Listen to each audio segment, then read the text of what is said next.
Adalto Lourenço por Adalto Lourenço. Adalto, como é que você começou nessa vida, né, de divulgar a verdade científica sobre as nossas origens?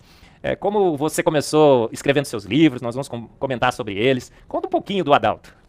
Bom, primeiro, nunca foi meu plano fazer isso que eu estou fazendo. Isso é uma coisa assim muito interessante, já que Deus tinha um outro plano diferente para mim. Meu alvo, eu me formei em física e tudo que eu queria fazer era ficar no meu cantinho fazendo a minha pesquisa, bem sossegado e tudo mais. Mas Deus tinha outros planos. Pouco a pouco eu comecei a perceber o quão necessário era esse conhecimento da ciência, principalmente entre nós os cristãos. A gente não tinha muita coisa, quase ninguém falava. Tudo era assim, é pela fé. A resposta era sempre pela fé. Eu falava, não, isso aqui nós sabemos como é que funciona. Daí foi um processo pouco a pouco de começar a dar palestras, ser convidado aqui, ali e tudo mais. E o meu desejo sempre foi que as pessoas conhecessem a verdade.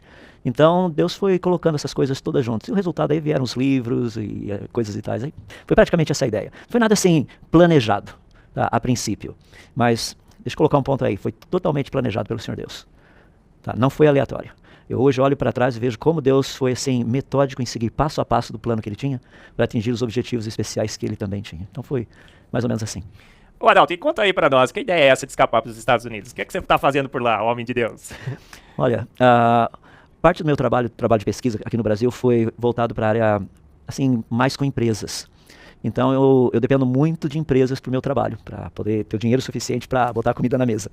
E mais ou menos 2012, 2013, já deu para perceber que o país estava assim, um pouquinho problemático nessa área, porque as empresas começaram a cortar as verbas de pesquisa. E eu dependia delas para pesquisa. Então eles preferiam muito mais manter os mesmos produtos, só dar uma arrumadinha aqui, uma arrumadinha ali, do que na verdade você começar com um produto novo, alguma coisa nova assim. E Deus abriu essa porta para a gente ir para os Estados Unidos. De novo, eu tenho dito às pessoas, sou apenas servo. Eu não fui para ficar, eu não sei o que Deus tem em mente. O que ele tiver em mente para mim tá bom. Eu sei meu destino final. Isso eu tenho certeza. Ó, tenho o passaporte para entrar no meu destino final, a passagem já foi comprada, o destino é certo, eu só não sei que hora sai o voo. E não estou falando dos Estados Unidos.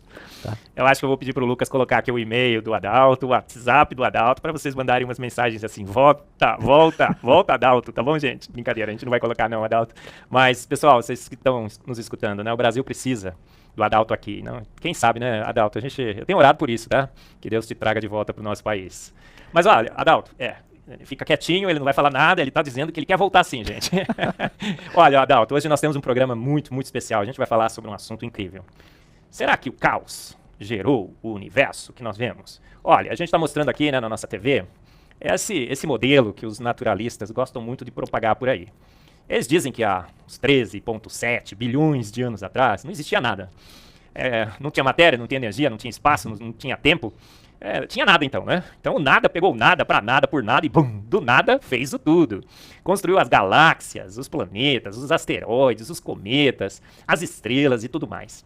Então a história que ouvimos é que do caos se fez o cosmos. Será que do caos nós temos o cosmos? O que você acha, Adalto? Olha, primeiramente, é muito legal quando a gente pensa nisso daí, porque nós descobrimos na área dos fractais e tudo mais, na matemática, que existe ordem no caos, e é verdade. Então nós sabemos disso.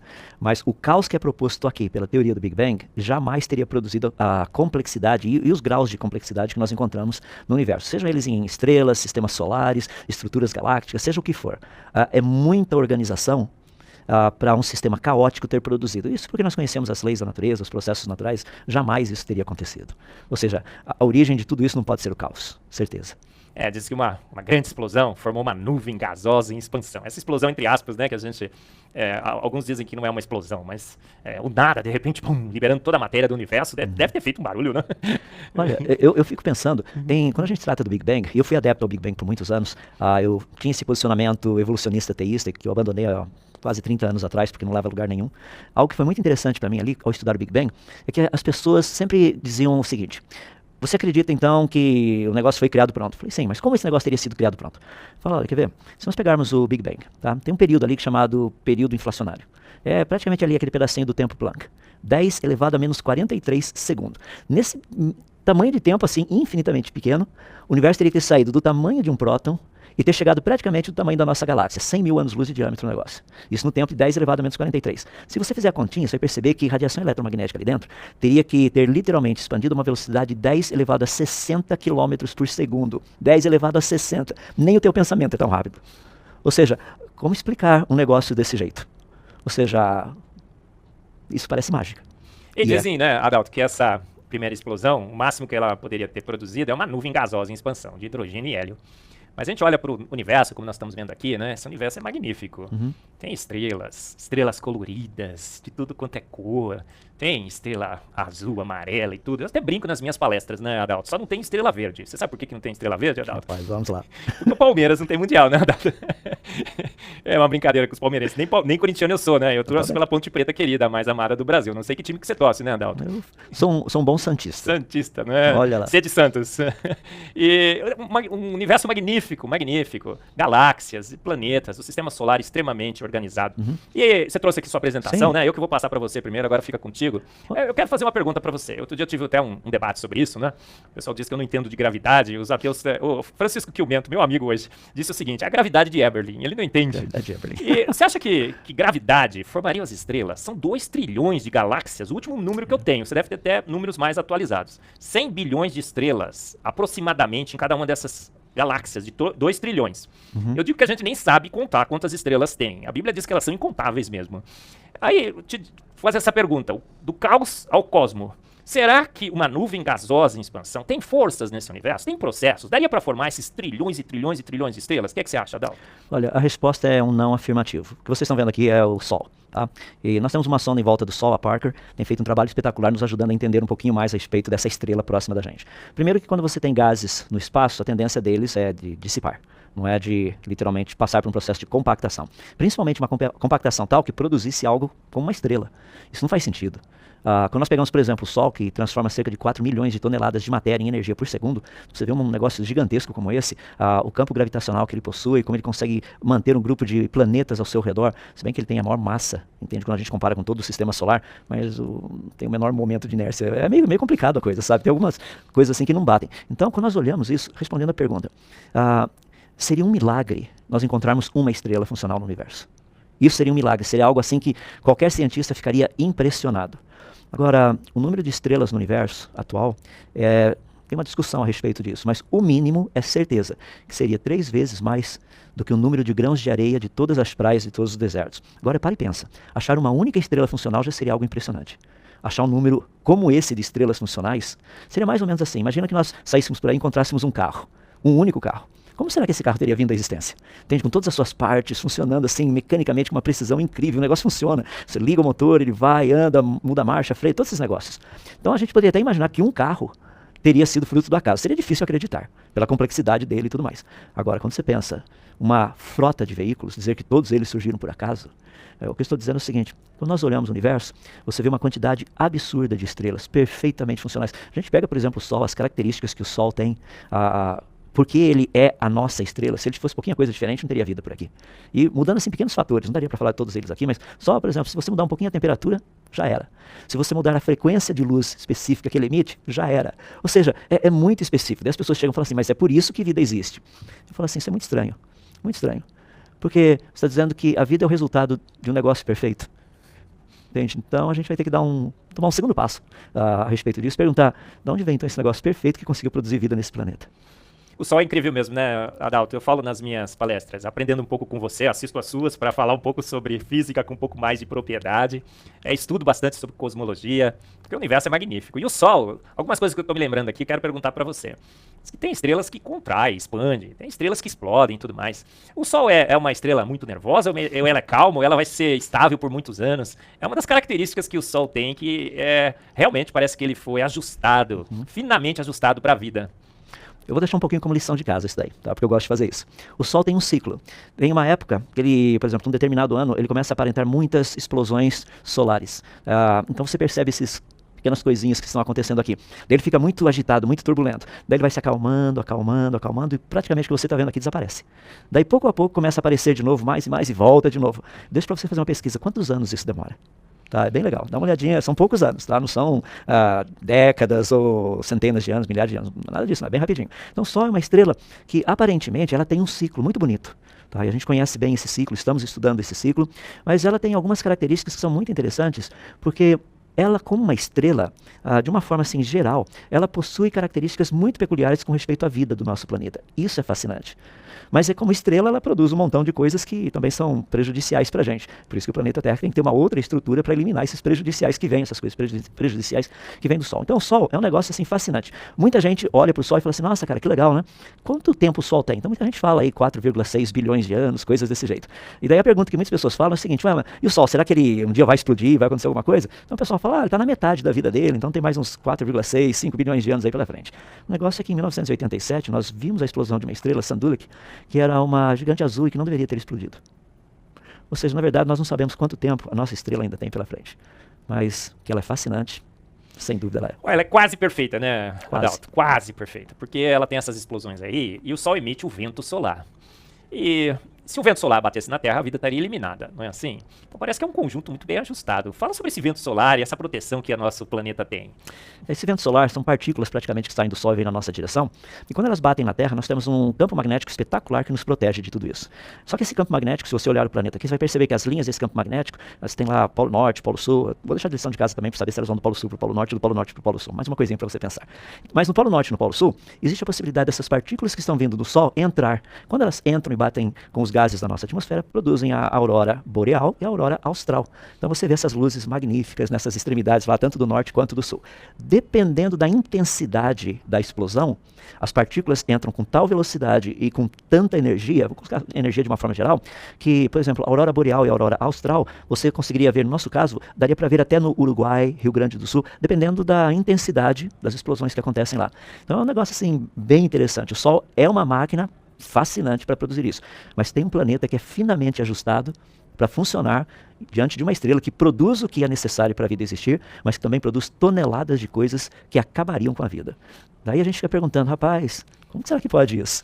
Eu digo nas minhas palestras, né, Adalto, que quem fez tudo isso é um exibido e um exagerado. Porque ele poderia ter dado um jeitinho no Sol para ele não emitir esse vento solar, mas ele falou assim, eu não vou aqui usar uma solução fácil. Eu vou usar uma solução magnífica, espetacular, né? Eu vou mostrar que sou eu que sabe fazer. Esse campo magnético é fantástico. E no final, depois de todo o trabalho, eu ainda vou dar o meu show, a aurora boreal. Mas você falou assim que o Sol emite a radiação certa, infravermelho, ultravioleta e visível. Então, visível a gente entende, né? Vai deixar o planeta colorido. Ele gosta de colorir, não gosta? Demais. Demais, né? As estrelas são coloridas. O colorido é uma faixa muito estreita da radiação eletromagnética. E os nossos olhos enxergam perfeitamente o colorido. Mas o ultravioleta tem uma parte do mal, né? Que é o ultravioleta de maior energia. Parece que a gente tem uma outra proteção no nosso planeta Terra. Que seria essa proteção? A gente tá todinho protegido, né? Olha, dá pra gente abrir assim e expandir de uma forma geral para várias desse tipo de proteção. Por exemplo, a nossa atmosfera, ela possui certos gases na quantidade certa, na proporção certa e o tipo certo de gás para estar lá, para servir literalmente como um sistema de proteção para todos que vêm lá de fora. Deixa eu assim dar um exemplo para ficar mais fácil um pouquinho para entender, é o que eu vou dizer depois. Um avião, quando ele está voando, bom, deixa eu voltar um pouquinho. Um avião, literalmente, os seus pneus, você precisa enchê-los com nitrogênio. A gente não enche com ar. Porque a 10 km de altitude, o que aconteceria? A temperatura é tão baixa que o pneu ficaria murcho e o avião, ao pousar, não teria condições de pousar com o pneu murcho. Por isso que a gente coloca nitrogênio. Então, quando você estuda a nossa atmosfera, você vê a proporção de nitrogênio que ela possui. Justamente para quê? Para que durante a noite, que é a parte fria, não tivesse assim um tipo de um encolhimento da coisa. Não somente isso, o ozônio que a gente tem na nossa atmosfera, tá? É um negócio espetacular para nos proteger desse tipo maluco de radiação que vem lá do Sol. É muito bem feito, muito bem bolado. O pessoal que gosta de estudar, por exemplo, o O3, é espetacular ver as características que tem em termos de absorção e coisas desse jeito. Rapaz, deixa eu colocar da seguinte forma. Qual seria a possibilidade de tudo isso ter sido por acaso? Sabe? A quantidade de gases que nós temos na nossa atmosfera, a proporção que existe dos elementos químicos que formam esses gases, o nitrogênio, o oxigênio e os demais. Honestamente, eu paro e fico pensando, Marcos, é muito bem balanceado. Tá? Por que teria isso para proteger de radiação que vem do Sol na nossa direção? Para que isso? Atmosfera perfeita, a composição perfeita, ultravioleta C, pega o oxigênio, transforma em oxigênio atômico. Aí eu falo nas minhas palestras, né? O O reage com o O, forma o nos protege do UVB, do excesso. E aí quando absorve a energia, o O forma o O mais O. É um show, né? Um O extremamente bem afinado. É uma música afinadíssima demais. Mas, Adalto, tem um problema em tudo isso. Eu não sei se você é herege como eu sou. Eu acho que sim, né? Nós somos os hereges dos hereges, né? No Brasil, né? Porque além de criacionistas, acharmos que Deus fez e fez pronto, fez tudo pronto, a gente também acha que faz pouco tempo que ele fez isso, não é? Você também é um criacionista de terra jovem? Eu sou. Deixa eu mostrar algumas coisas aqui que eu acho que vão ajudar um pouquinho.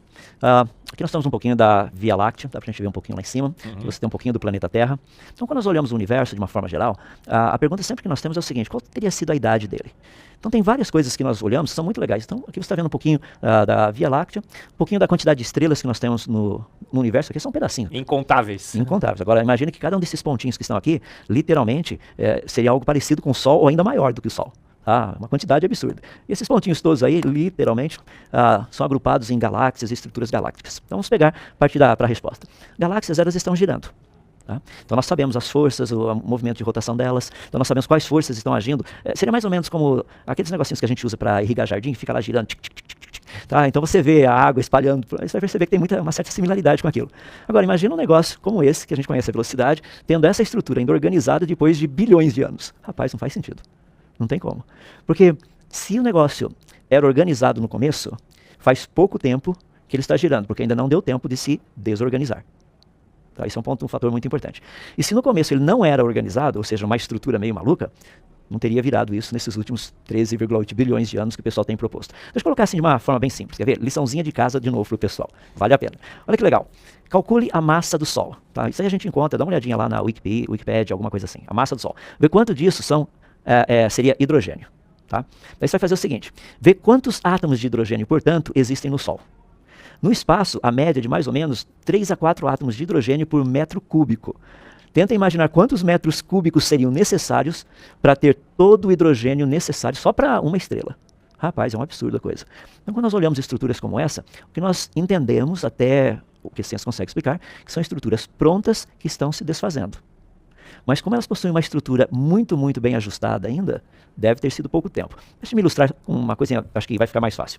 Quando nós olhamos estruturas assim, geralmente o que muitos cientistas têm dito é que tem muita matéria, energia negra e matéria escura nesse sistema. É por isso que ele ainda está organizado. Deixa eu mostrar como é que isso funciona. Imagina que você comprasse um jogo de pneus e colocasse no seu carro. E depois de andar 100 mil quilômetros, você viesse me mostrar os pneus. Você chegaria e diria o seguinte: olha só os pneus aqui do meu carro, são perfeitos, já andei 100 mil quilômetros. Olha, tem até aquelas borrachinhas espetadinhas, quando você compra um pneu novinho e tudo mais. Eu falo, cara, 100 mil quilômetros, desse jeito. Você vai falar, não, você não entendeu. É que tem uma camada de matéria escura e fria em volta do pneu que dá essa aparência de jovem para ele. Ele falou, tá bom, matéria escura e fria, vamos nessa.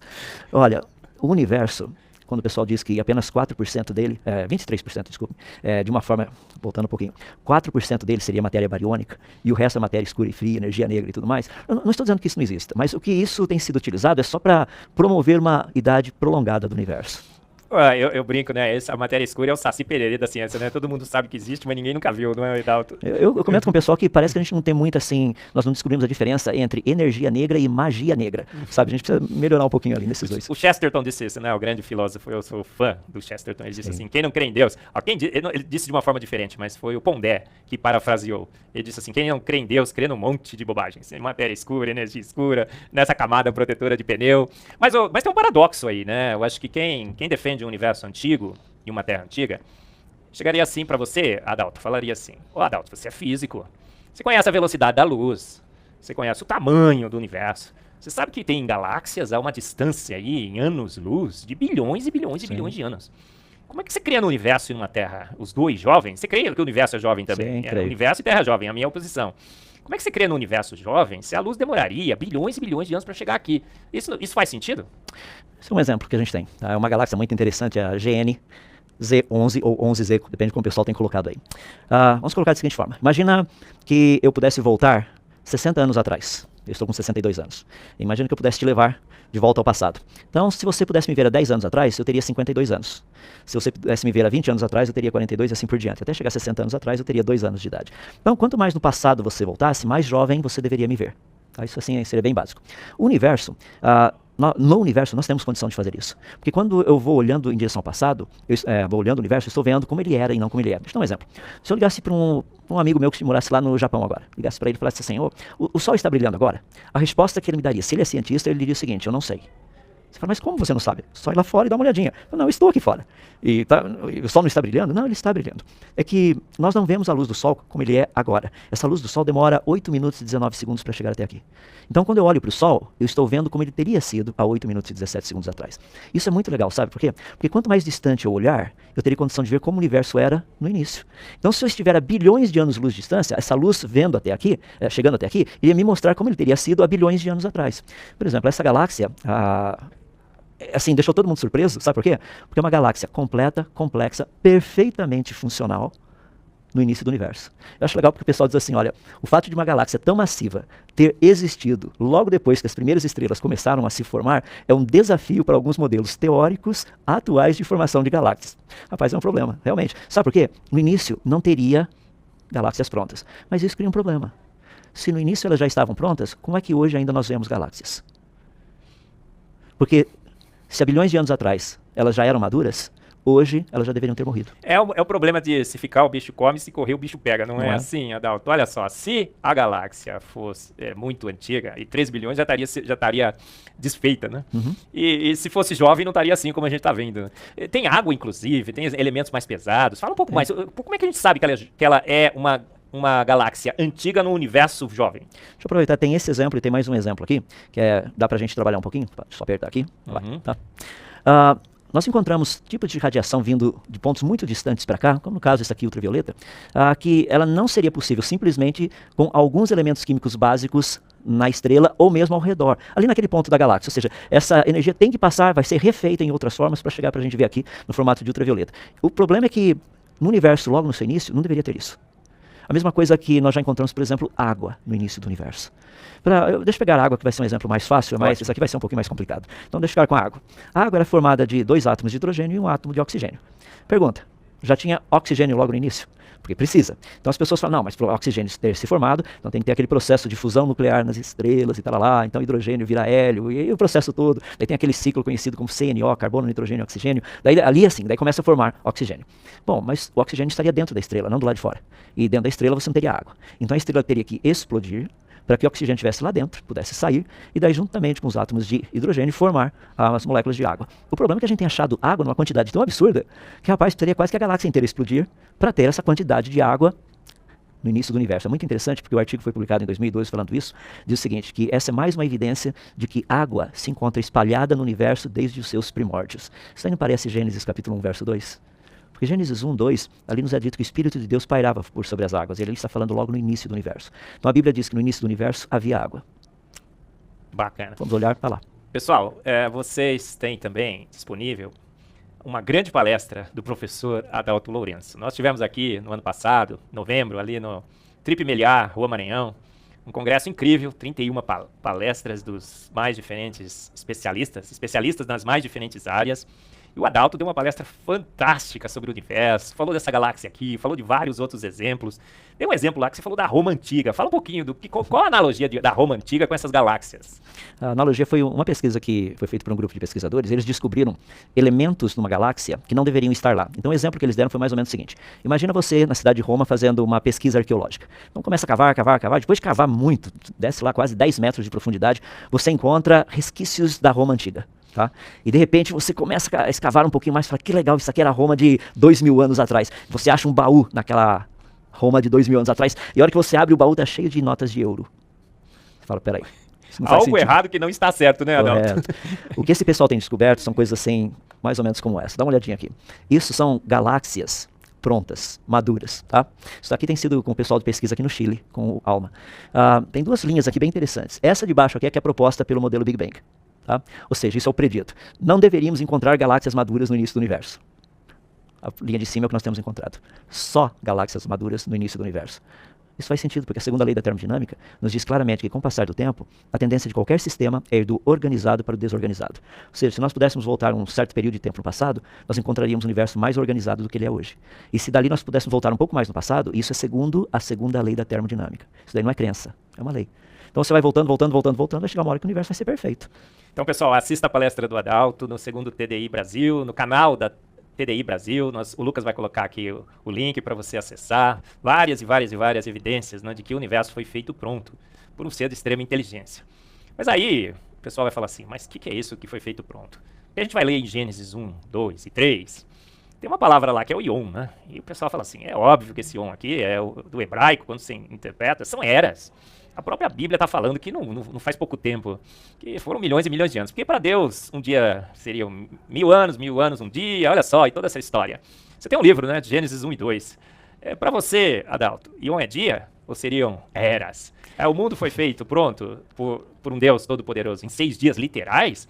Ou ele fez lenta, devagar e sucessivamente? Deus é gente que faz, e faz bem feito, e faz pronto? Ou Deus é um Deus do devagarinho, como eu costumo dizer? O que você acha, Adalto? Não, eu não tenho dúvida de que os dias de Gênesis são dias literais, dias de 24 horas. Deixa eu colocar por quê. A Bíblia não foi escrita em português e ela não foi escrita para brasileiros. Nós temos uma tradução. Então você precisa entender um pouco a língua. Deixa eu pegar rapidinho a palavra Yom, porque essa palavra Yom, na verdade, ela significa tempo, não necessariamente 24 horas. Pode significar também 24 horas. Mas na gramática hebraica, todas as vezes que a palavra Yom aparece com um artigo definido, o, significa dia de 24 horas. Por exemplo, o Yom da expiação, o dia da expiação. Não é um período. É o dia, um dia de 24 horas. Todas as vezes que também essa palavra Yom aparece com um numeral, por exemplo, no 23º Yom do mês tal, ou seja, está significando um dia de 24 horas também. E todas as vezes que essa palavra aparece com a expressão tarde, manhã, ela também significa um dia de 24 horas. Quer ver que interessante? Todos os dias de Gênesis terminam praticamente dizendo assim, houve tarde e manhã, o primeiro, segundo, terceiro, quarto, quinto, sexto, Yom. Ou seja, Deus fez questão de colocar as 3 formas para ninguém ter dúvida que significa um Yom de 24 horas, um dia de 24 horas. Mas deixa eu dar 2 coisinhas para você pensar aí. O 4º mandamento é muito interessante. Deus disse assim, vocês vão trabalhar 6 Yoms. Rapaz, não aparece nem o artigo, não aparece o numeral, nem tarde e manhã. E agora, 6 Yoms de quanto tempo? Olha que coisa fascinante, como o texto é muito claro e muito preciso. Ele diz assim, vocês irão trabalhar 6 Yoms, porque em 6 Yoms fez o Senhor os céus e a terra. E parece que ele fez o universo no 4º dia, não foi? O Sol e as estrelas foram criados no 4º dia. E eu entendo assim, vê se você concorda comigo, Adalto. Ele falou assim, haja universo. E bum, houve o universo. Haja estrelas. E as estrelas todas, as incontáveis estrelas, que ele chama todas pelo seu nome, bum, surgiram no universo imediatamente. E constituídas nas suas galáxias. Então o nosso programa é fé e ciência. Parece que a boa fé bate com a boa ciência, não bate, Adalto? E tem uma razão disso, sabe por quê, Marcos? A Bíblia é o livro das palavras de Deus, e a natureza é o livro das obras de Deus. Deus não iria escrever uma coisa num livro e outra no outro livro. O problema é que às vezes nós temos dificuldade de interpretar esses livros. É por isso que dá tanta confusão aí com o pessoal. Deus escreveu com seus dedos, né, nas tábuas, né? Ele escreveu assim, ó, porque em 6 dias fiz eu, né? Fez Deus os céus e o mar e a terra e tudo que neles há. Sim. E no 7º dia descansei. É o próprio Deus declarando isso. Tem um ponto que eu tenho comentado com as pessoas. Geralmente, pessoas que levantam essa ideia de dias era, ou de longos períodos de tempo, mesmo em Gênesis 1, 2 tem um período muito prolongado de tempo ali, eu pergunto a elas, qual seria a razão? Deus não teria condição de fazer isso? Normalmente a resposta é, não, mas a ciência já mostrou que não foi assim. Fala, como é que é? A ciência já mostrou que não foi assim. Você poderia me dar assim, um pouco de referencial científico, sei lá, algumas publicações, algumas coisas assim. As pessoas chegam e falam, mas tem muitas e muitas e muitas. O que eu quero dizer é que a evidência científica aponta para um universo jovem. Quer ver? Só para o pessoal, vai para casa dar uma pesquisadinha. Tem muitas nebulosas que estão no universo que são resultantes de explosões de estrelas. Mas tem outras que não. E muitas delas emitem luz devido à altíssima temperatura dos gases que estão ali. Você tem um slide sobre isso, não tem, Adalto? Deixa eu voltar um pouquinho aqui. Olha aí. Como é que chama essa nebulosa? Isso aqui são os pilares da criação. Olha lá que legal. Teve um debate que o Francisco Quilmento mostrou, inclusive, esses pilares aí. Fala sobre eles, Adalto. Olha, primeiro, isso aqui é uma quantidade absurda de gases superaquecidos. Tá? O curioso é que eles estão num universo cuja temperatura média é de 270 graus abaixo de zero. Ou seja, há quanto tempo esse negócio está quente? Ou por quanto tempo ele ficaria quente? Só para ficar mais fácil para você entender, pegue aí na sua casa, pegue uma panela, coloque lá no fogão e deixe a água entrar, coloque água e deixe a água entrar em ebulição. Tá? Depois que a água estiver em ebulição, tira a panela dali e coloque em cima da pia. Dali uma semana a água estaria em ebulição ainda? Não. Por quê? Porque a temperatura do meio ambiente é mais fria. Ou seja, a água vai esfriar. Nós temos coisas aqui, uma temperatura altíssima, está emitindo luz o negócio. Tá? Ou seja, você está falando de átomos com níveis muito altos de excitação, porque você está vendo um negócio assim espetacular, muita energia. Se esse negócio tivesse bilhões de anos, não teria mais isso aí. E tanto é que eu gosto de mostrar isso aqui, porque você percebe a quantidade de gases todos aqui.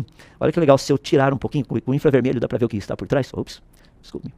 Dá uma olhadinha quantas estrelas não estão por trás de tudo isso que a gente não vê. Com infravermelho dá para a gente ver o que está ali por trás. Então esses pilares são fabulosos, são mais uma evidência de que o universo não pode ser tão antigo assim. Mas aí eles dizem o seguinte, né? Nesses pilares tem uns pontinhos luminosos, seriam maternidades de estrelas. As estrelas estão nascendo ali? Eu tenho conversado com as pessoas a respeito disso. Olha, pessoal, me desculpa, mas berçário nasce criança, né? Berçário de estrela era para nascer estrela. Você poderia me dar o nome de uma única estrela que tenha sido presenciado o fato de ela ter vindo à existência nesses últimos 500 anos que a gente tem telescópio? Bisbilhotamos o universo por 500 anos, não vimos nenhum bebê nascer por aí, né? Não. Temos visto muitas estrelas morrendo. Tanto é que eu li um artigo há algumas semanas atrás, a impressão que se tem é que morre uma estrela por segundo no universo. Agora, se morre uma estrela por segundo, por que nós não temos mais estrelas nascendo? Eu li um outro artigo, isso foi 2014, 2015, e a equipe que escreveu o artigo disse que praticamente todas as estrelas que deveriam nascer no universo já nasceram.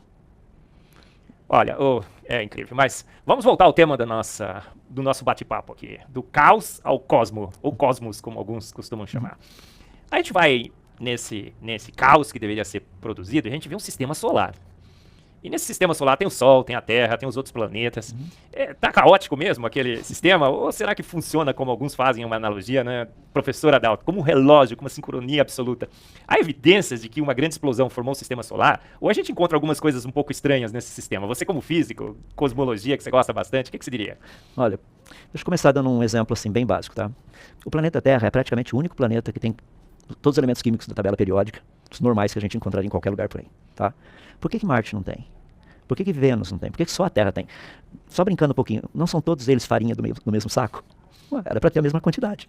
Ou pelo menos ter os elementos. Nós não encontramos. A Terra é diferente de todo o resto.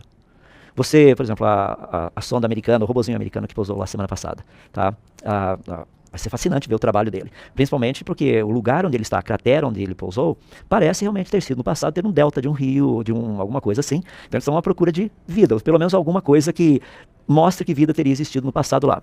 O problema é que Marte tem uma atmosfera que é nada parecido com a da Terra. Nada. Tem muito dióxido de carbono lá. Tá? Então muitas pessoas no passado ficaram tão animadas assim, falaram, que bom, sabe o que a gente faz? A gente vai lá para Marte, monta uma redoma gigantesca, leva plantas e essas plantas vão transformar o dióxido de carbono em oxigênio, daqui a pouco a gente muda o planeta todo. O problema é que Marte não tem campo magnético. Ele não consegue proteger organismos vivos da radiação que vem do Sol. Ué, por que a Terra tem? Vênus não tem. Mercúrio menos ainda. Então tem nitrogênio e oxigênio para formar a camada de ozônio, então ultravioleta, né, danoso. Passa direto. Outro dia eu vi eles falando assim, então em Marte a gente tem que cavar um buraco, fazer uma casa no buraco. Eu falei, gente, você iria para Marte? Você embarcaria na primeira expedição a Marte? Olha, se o Alfor não voltar, sim, não, tô brincando. Quando a gente fala em termos dessas ideias todas de Marte, muitas pessoas têm mostrado o seguinte, será possível colonizar Marte? Eu imagino que até seja possível, mas não seria por meio de processos naturais. Porque Marte é um planeta hostil à vida. Entende? As suas características, a atmosfera. Eu mencionei, o campo magnético de Marte, praticamente, se existir é 10 mil vezes menos intenso do que o nosso, se existir. Mas, Adalto, você está falando que a Terra é especial. Ela tem um papel, uma posição especial no universo. Mas Carl Sagan, um dia, com a sonda Voyager, ela tirou uma foto do nosso planeta. Você lembra disso? Lembro. E aí Carl Sagan, que doutrinou gerações e gerações aí, né? 2 ou 3 gerações de homens e mulheres no ateísmo. Acho que muitos na mídia hoje, né? Tem um jornalista que eu sigo e às vezes comento, ele disse assim, o meu grande ídolo é o Carl Sagan. E ele disse o seguinte, olha só, e o homem na sua arrogância, Darwin disse isso também, nós somos arrogantes de pensar que a gente está num ponto especial do universo. Olha o planeta Terra, um ponto azul pálido, insignificante, perdido na imensidão do universo.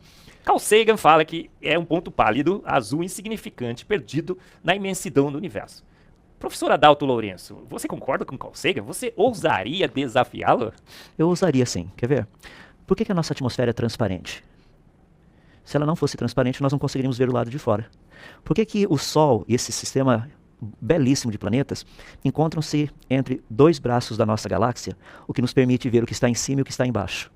Nós somos colocados num lugar privilegiado para estudar o universo.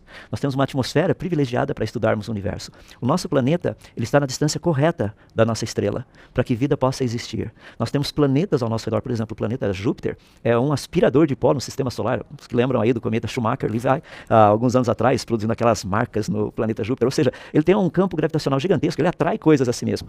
O fascinante é que se Júpiter estivesse só um pouquinho mais próximo do Sol, ele seria um grande aspirador de pó para cometas e asteroides que estariam caindo no planeta Vênus. Mas mas Vênus não tem vida.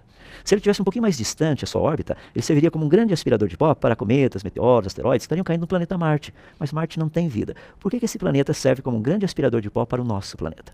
Ou seja, será que foi simplesmente acaso? Percebe? São muitas variáveis que existem. Eu li um artigo há um tempo atrás, faz um bom tempo atrás, que diz que esse planeta possui cerca de 2 milhões de variáveis perfeitamente balanceadas. Olha, não pode ser um simples pontinho azul lá no meio do nada. O problema maior, e aí eu vou entrar naquilo que nós chamamos de cosmovisão, tá? Uma vez uma pessoa chegou para mim e perguntou o seguinte: você acredita que tem vida fora do planeta Terra? Eu perguntei para ele: você, o que você acha? Ele falou assim: eu tenho certeza. Afinal de contas, você acha que Deus iria construir tudo isso aqui só pra gente? Eu falei: raciocínio errado. Deus não construiu tudo isso pra gente, ele construiu para si mesmo. Ele construiu para o louvor da glória dele. Ou seja, nós somos agora participantes de tudo isso que ele criou. Mas ele não fez isso por causa da gente. Eu, por exemplo, lá na minha casa, eu tenho várias pinturas das minhas filhas. Nunca irei colocá-las no Museu do Louvre. Provavelmente eles nem aceitariam. Mas, sabe, por terem sido feitas pelas minhas filhas, rapaz, você não tem noção do valor que aquilo tem. Tá? É muito precioso. A Bíblia nos diz que todas as coisas foram feitas por meio do Verbo, o Filho amado. Sabe, ele quem trouxe a existência a todas as coisas. Então é algo fascinante a gente ver esse universo, ver esse sistema solar perfeito, esse planeta Terra exuberante, com todos os seus detalhes, todas as suas variáveis funcionando perfeitamente. Eu não sei se você é Carl Sagan, eu sou Adalto Lourenço. É a minha referência. Viu, Adalto? Então, olha, nas minhas palestras, né, copiando um pouco, parafraseando um pouco o que você falou, aí eu digo assim, a gente talvez não esteja no centro do universo, mas nós habitamos a suíte presidencial do universo. Um planeta para lá de especial. Tamanho, Carl Sagan, não é documento. Não é porque é pequeno ou grande, né? Nós temos que ver as condições. Mais de 1.200 condições eu falo nas minhas palestras. Outro dia eu estava pedindo as referências. Eu estou somando, né? Vários livros que eu estou lendo. Planeta para lá de especial. A NASA vive anunciando. A NASA vive anunciando. Extra. Achamos outra Terra. E outro dia, a Elisa Vargas deu uma entrevista para a revista Veja. O repórter, né, perguntou para ela assim: olha, Elisa Vargas, achamos aqui um planeta, é o Kepler 186f, acho que foi isso. E como é que vai ser aí? Será que a gente vai achar vida em outros planetas? Vai achar outro planeta Terra? Ela disse assim: nossa, depois de acharmos esse outro planeta, que é praticamente uma Terra, achar vida em outro planeta nesse universo é uma questão de tempo. Aí eu pus meu face, né? Eu pus assim: é uma questão de tempo, sim, Elisa Vargas. 2 eternidades, talvez 3. Porque o planeta é pra lá de especial, não é? Olha, eu digo que é fake news, que a gente deveria procurar o Procon quando a NASA anuncia esses exoplanetas aí. Sim. Você crê que um dia nós descobriremos outro planeta que acomodaria a vida como a Terra? O que você acha, Adalto?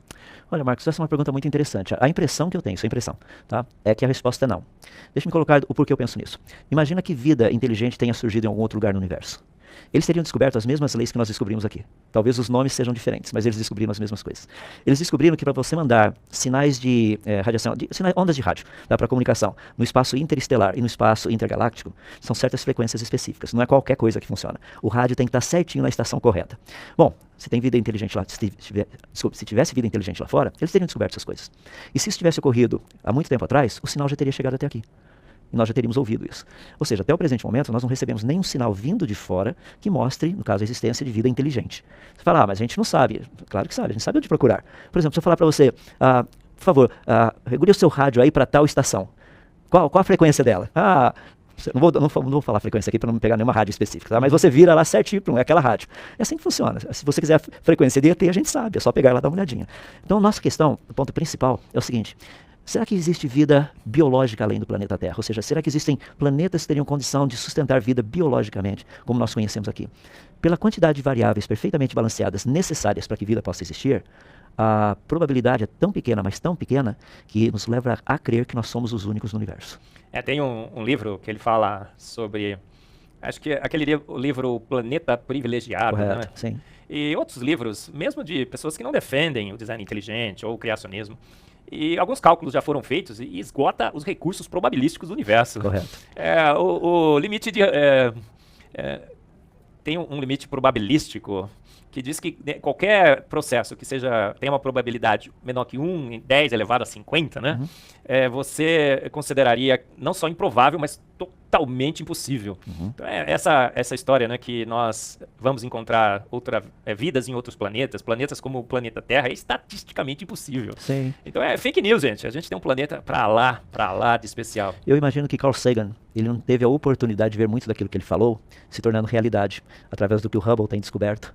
através do que os outros nossos grandes telescópios têm descoberto. Principalmente agora, o Weber, que deve estar subindo agora no segundo semestre desse ano, que vai ser um super telescópio, muito mais possante do que o Hubble e tudo mais.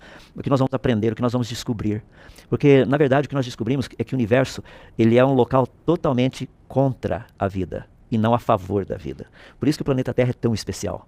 Porque é um local que consegue acomodar tantas formas diferentes de vida, uma biodiversidade maluca como que a gente tem, mas maluca mesmo. Que planeta é esse que consegue acomodar todo esse tipo de coisa, assim, essa variedade incrível?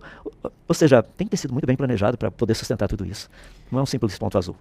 E a gente entende, né, Adalto, professor Adalto e eu, muitos que estão nos ouvindo, espero que também pensem assim, que o universo e a Terra são jovens porque as evidências são muito grandes. E a gente tem falado muito aqui nos programas anteriores sobre um achado espetacular. Eu sempre digo, né, que quem fez esse achado perdeu uma grande chance. Aí ela disse outro dia que ela estava chateada porque os criacionistas de Terra jovem como eu e você estamos usando o achado científico dela para achar que o planeta é jovem. A Mary Schwartzer, já falamos sobre ela aqui, tecido mole em osso de dinossauro. E a partir desse achado, eu digo isso, né, Adalto? A Mary Schwartz, uma cristã, ela perdeu uma grande chance. A grande chance de entrar para a história como uma mulher cristã, uma cientista de coragem, anunciando ao mundo um grande achado de que a Bíblia estava certa, que a fé e a razão, a fé e a ciência andam juntas. Porque em Jó, né, a Bíblia diz, né, que Jó contemplou os dinossauros. Deus fala assim, Jó, veja aí o braquiossauro que eu criei e tudo mais. Mas ela, comprometida com os milhões e milhões de anos, evolucionista teísta, como entendo que ela deva ser, ela disse assim, não, gente, não foram milhões e milhões de anos, uma reação de Fenton preservou, a gente sabe que isso não seria possível.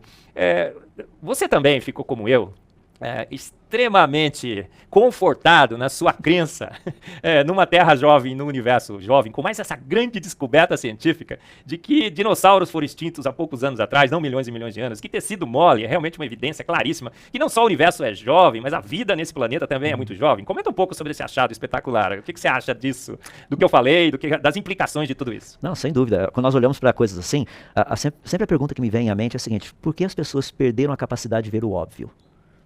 Ou seja, nós temos ali uma evidência de algo que não iria sobreviver milhões e milhões de anos. Para e pensa, 65,5 milhões de anos. Ou seja, o pessoal tenta levantar um monte de ideias para fazer com que, não, isso aqui teria durado 65,5 milhões de anos. Deixa eu colocar da seguinte forma. Eu estava conversando com uma pessoa há pouco tempo atrás, e nós dois temos posicionamentos diferentes. Vou só colocar isso para dar um contexto no que eu vou falar. Ele não crê na existência de Deus. E eu creio na existência de Deus. O ponto é que nem ele nem eu conseguimos provar o nosso ponto. Ou seja, eu não consigo provar cientificamente que Deus existe e ele não consegue provar cientificamente que Deus não existe. Mas tem um ponto que nós temos um ponto em comum. Sabe o que é? Nós dois estamos apostando. Eu estou apostando que Deus existe. E ele está apostando que Deus não existe. Eu até brinquei com ele. Falei, como nós temos a mesma idade, mais ou menos 60 anos por aí, daqui uns 40 anos a gente vai saber quem está certo. Por quê? Se você estiver certo, a gente nunca vai saber quem estava certo. Mas se eu estiver certo, rapaz, você está lascado. Você vai ter que dar um jeito daí ver o que vai acontecer. Isso daí eu estou dando assim para um pano de fundo. Sabe por quê? A evidência que nós temos em muitas áreas é que isso é jovem. Por exemplo, foi citado o caso do dinossauro. E diamantes que ainda têm carbono 14 dentro deles. Como que você explica isso? Meia-vida do carbono 14 é muito pequena. Em outras palavras, como o diamante é um sistema totalmente selado, você não tem nem ganho nem perda de carbono 14. O que está ali é o que estava quando o negócio foi formado. Agora, a gente data o carbono 14, pega diamantes, assim, extrapola tudo que dá para extrapolar lá, quase que destrói o método de datação carbono 14, aquela curva belíssima para você fazer o equilíbrio e tudo mais. Rapaz, a gente chega assim nos seus quase 60 mil anos. Olha, e tem outra evidência, né? Estive em Belém recentemente. O Márcio, um biólogo, ele tem um nome em alemão que eu não vou lembrar muito bem, mas se eu errei, viu, Márcio? Acho que é Frausberg. Vou trazê-lo aqui, ele vai participar de um Fé e Ciência com a gente.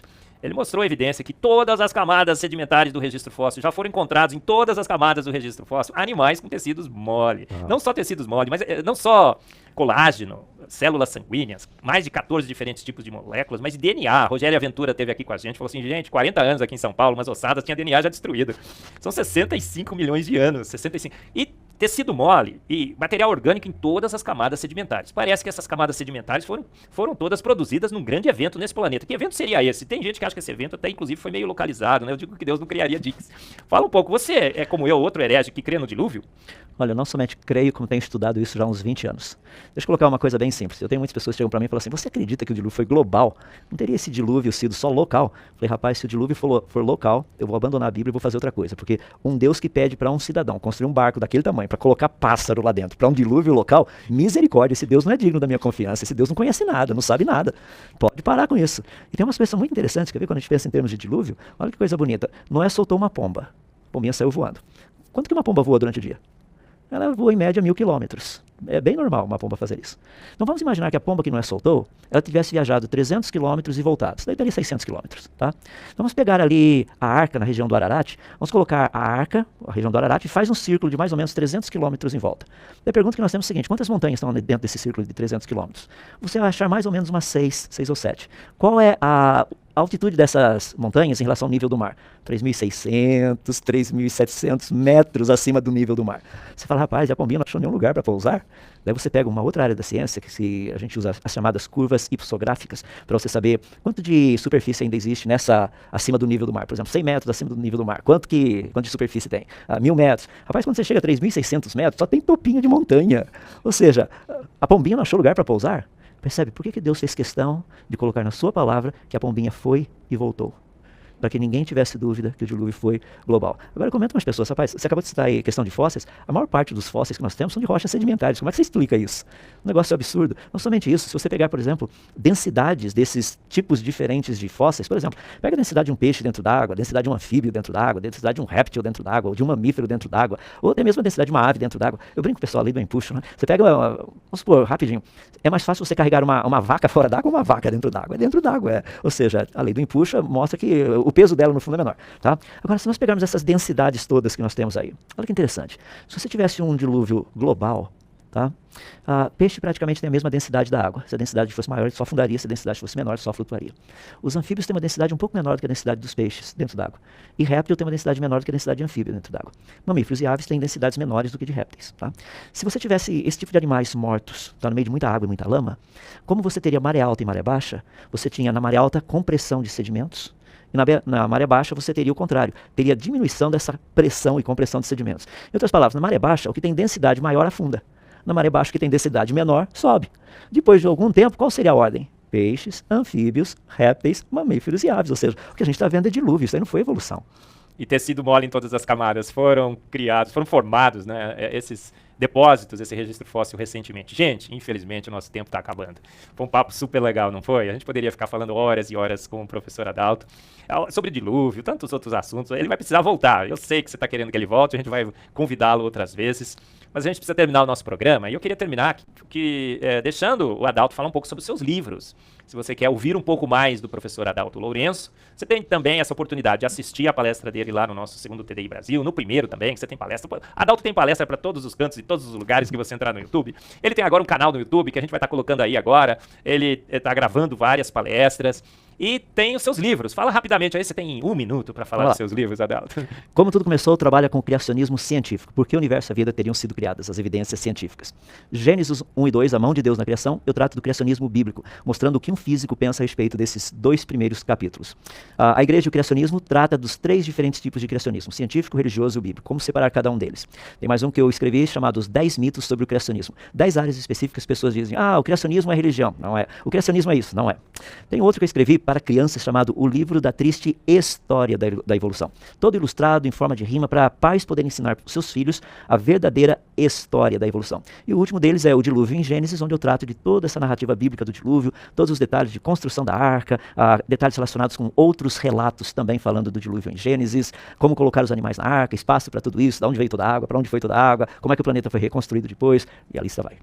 Muito bem, pessoal, foi um programa sensacional. Agradecer o Adalto Lourenço. www.universocreacionista.com.br, está aparecendo aí para você acessar. Acesse o canal do YouTube do professor Adalto, leia seus livros, participe da nossa campanha Volta Adalto e assista também os nossos programas que já gravamos de Fé e Ciência, os anteriores, essa já é a 5ª edição, os próximos, nos acompanhe nesse bate-papo fantástico da boa ciência com a boa fé. E aí, o que você acha? Do caos ao cosmo? Ou será que uma mente inteligente, né, Adalto? Extremamente competente, chamou à existência, o universo e a vida pelo poder exclusivo da sua palavra. Ele disse e houve luz. Não é assim que você entende? As considerações finais do professor Adalto, você tem uns minutinhos aí, uns segundinhos para colocar as suas últimas impressões do nosso programa. Olha, primeiramente queria agradecer pela oportunidade de estar aqui, poder compartilhar um pouquinho, mas eu queria deixar uma pergunta para você. Minha pergunta é a seguinte: como você sabe que o que você sabe é verdade? De novo, como você sabe que o que você sabe é verdade? Festejando a presença do professor Adalto, nossa referência no Brasil da defesa do criacionismo, da fé genuína, da ciência genuína, que mostra claramente que em 6 dias fez o Senhor os céus, a terra e o mar e tudo que neles há. Muito obrigado e nos acompanhe nos nossos próximos programas. Até lá!